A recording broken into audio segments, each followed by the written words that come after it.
ਪਾਕਿਸਤਾਨ 'ਚ ਪੰਜਾਬੀ ਕੌਂਪਰੈਸਾਂ ਦੇ ਸਭ ਤੋਂ ਵੱਡੇ ਨੈਟਵਰਕ ਪੰਜਾਬੀ ਨੈਸ਼ਨਲਿਸਟ ਫੋਰਮ ਵੱਲੋਂ ਜੀ ਆਇਆਂ ਨੂੰ। ਪਾਕਿਸਤਾਨ 'ਚ ਸਮਾਜੀ ਤੇ ਇੰਤਜ਼ਾਮੀ ਮਸਾਇਲ ਹੱਲ ਕਰਨ ਤੋਂ ਮੁਆਸ਼ੀ ਤੇ ਇਕਤਸਾਦੀ ਮਸਾਇਲ ਹੱਲ ਹੋਣ ਲੱਗਣਗੇ।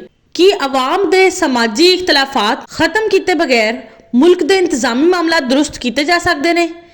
ਕੀ ਮੁਲਕ ਦੇ ਇੰਤਜ਼ਾਮੀ ਮਾਮਲਾਤ ਦਰੁਸਤ ਕੀਤੇ ਬਗੈਰ ਆਵਾਮ ਦੇ ਮੁਆਸ਼ੀ ਮਸਾਇਲ ਹੱਲ ਕੀਤੇ ਜਾ ਸਕਦੇ ਨੇ?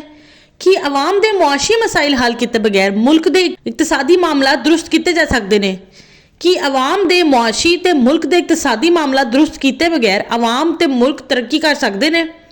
सियासत का मतलब आवाम च समाजी इस्तेहकाम ते मुआशी खुशहाली, मुल्क की इंतजामी बेहतरी ते इकतसादी तरक्की हुंदा है। आवाम च समाजी इस्तेहकाम ते मुआशी खुशहाली, मुल्क की इंतजामी बेहतरी ते इकतसादी तरक्की के मामलात की खराबी की वजूहात दसना, खराबी नूं बेहतर करने का प्रोग्राम देना, प्रोग्राम ते अमल दरामद का तरीकाकार तय करना। इस गर्ज तो ही सियासी जमातां तश्कील दित्तियां जांदियां ने।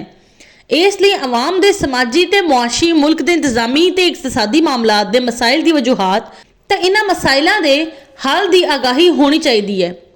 जबकि आवाम दे समाजी ते मुआशी, मुल्क दे इंतजामी ते इकतसादी मामलात दे बारे च इल्म ते तजुर्बे रखने वाले अफराद की तंजीम भी होनी चाहिए है, क्योंकि जब तक किसी मुल्क च आवाम दे समाजी मामला ठीक ना होण ते उस वेले तक इस मुल्क के इंतजामी मामला ठीक नहीं होंदे। जब तक किसी मुल्क के इंतजामी मामला ठीक ना होण ते उस वेले तक इस मुल्क च आवाम दे मुआशी मामला ठीक नहीं होंदे।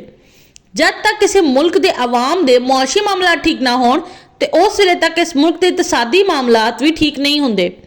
जब तक किसी मुल्क के इकतसादी मामला ठीक ना होण उस वेले तक आवाम ते मुल्क तरक्की नहीं करता।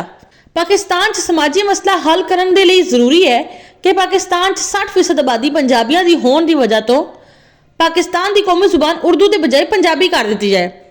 पाकिस्तान च 60% आबादी पंजाबियों की होने की वजह तो पाकिस्तान च गंगा जमुना की सकाफत को फरोग देने के बजाय पंजाबी सकाफत को फरोग देना चाहिए है।